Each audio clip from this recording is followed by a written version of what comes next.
Hello everyone, Professor Crislook here. So in this video, I wanted to talk about Sidney Tarrow's Power in Movement, a very influential book when it comes to contentious politics.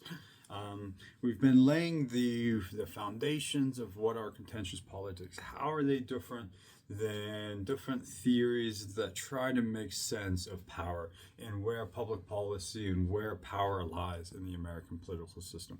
So we've looked at majoritarian system, the majoritarian views, we've looked at elite theories, we've looked at the role interest groups play in shaping power. And Sidney Tarrow's Power in Movement is a pretty good book. At least I only aside the first couple chapters, really this introduction that Tarrow lays out. So let's think. Power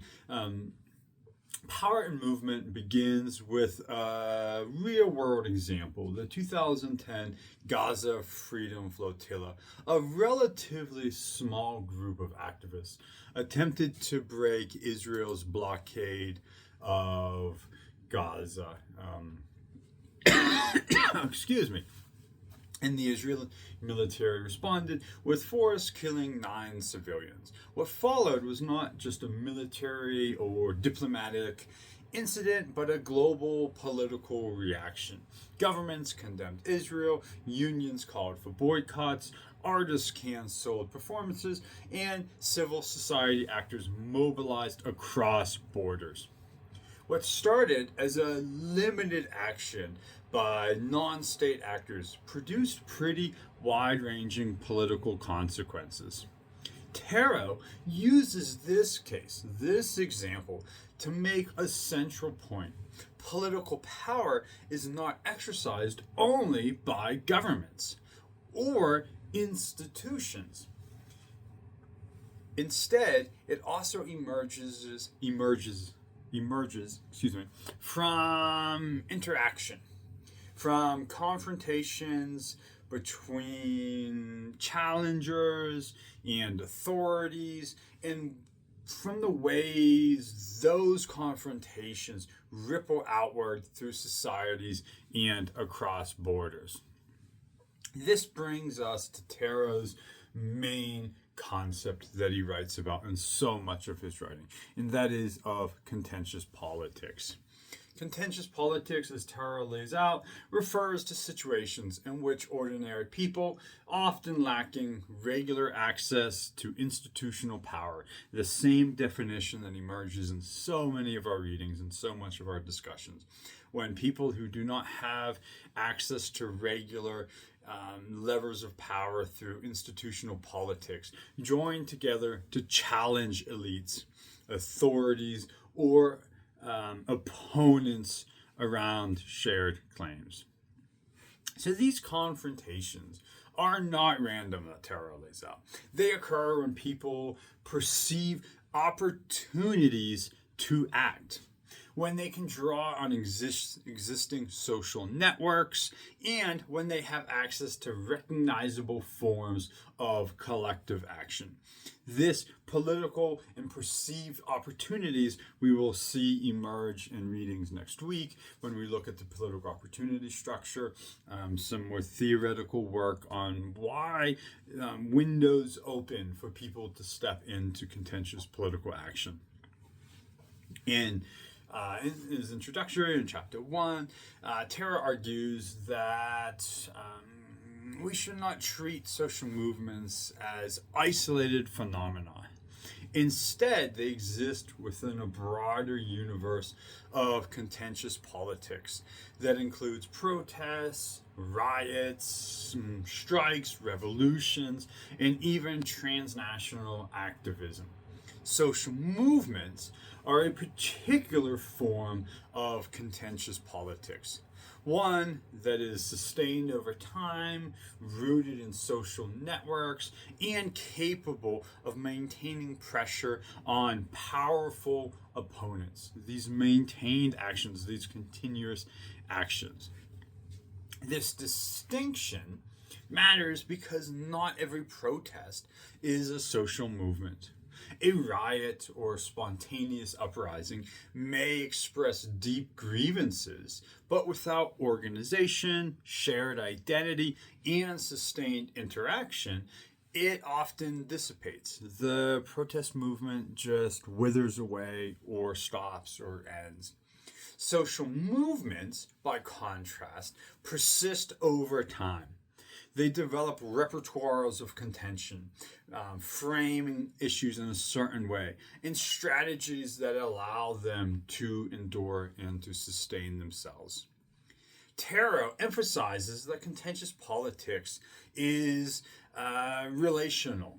It is not just about what movements want, but about how they interact with states, with elites, with counter movements, and how they interact with institutions. Movements provoke responses, responses create new opportunities, or create constraints. And those shifts generate further contention. Politics, in this sense, is dynamic and interactive rather than static over time. So, a major theme in our reading is that movements do not arise simply because people are angry or deprived, which we'll read about with relative deprivation theory.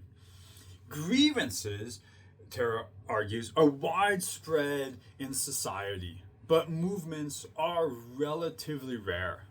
What matters is whether people believe that collective action is possible and if that collective action is worthwhile. This is where political opportunities come in. Political opportunities refer to changes in the political environment that makes collective action more likely, such as divisions among elites, if there's shifts in public opinion, maybe declining repression from the state, or upcoming elections. So these opportunities are not objective facts. They must be perceived by activists. Many movements fail because their cause they don't fail because their cause is not just, or they don't fail because their cause is unjust, but because they misread opportunities or act when constraints remain too strong. So, at the same time, opportunities are often created by contention itself. When one group mobilizes, it can lower the costs of participation for others, spark imitation, and generate what Tarrow calls cycles of contention. Periods when protests spread rapidly across issues, groups, and regions. Another crucial concept in the reading is repertoires of contention. Something I've said in passing a few times in class. Tarrow really brings this to the forefront. These are the familiar forms of protest that people know how to use. Marches, something you see on TV, you see on social media. Marches, strikes, sit-ins, boycotts, we talked about in class, occupations. Repertoires are learned historically and culturally. They are not invented from scratch each time. Once a tactic proves effective, it can spread quickly across movements and borders. The boycott, Tarrow argues, is a perfect example. In the flotilla case, calls for boycotts spread almost instantly across unions, cultural organizations, and advocacy groups worldwide. The boycott had become a modular performance, a recognizable, repeatable form of collective action that different actors could adopt in different contexts. Tarrow also stresses the growing importance of transnational activism, transnational contention. contentious politics no longer stops at national borders, at the borders of the state. Activists, NGOs, and movements increasingly operate across states using global media, emerging social media, international institutions, and digital networks to amplify their claims. This raises relatively and rather profound questions about sovereignty, accountability, and the future of political authority. But at the same time, Tarrow warns against romanticizing movements. Contention is not always progressive, it's not always peaceful, or it's not always democratic. Nationalists, religious groups, and exclusionary movements also mobilize through contentious politics. The same mechanisms that empower civil rights activists can empower extremists or violent actors. Understanding contentious politics, therefore, requires analytical clarity, not moral oversimplification. So, a key contribution of power in movement is its rejection of older theories that treated movements as unrational, as pathological, or outside of normal politics. Earlier scholars had oftentimes portrayed crowds as dangerous, as emotional, or prone to violence.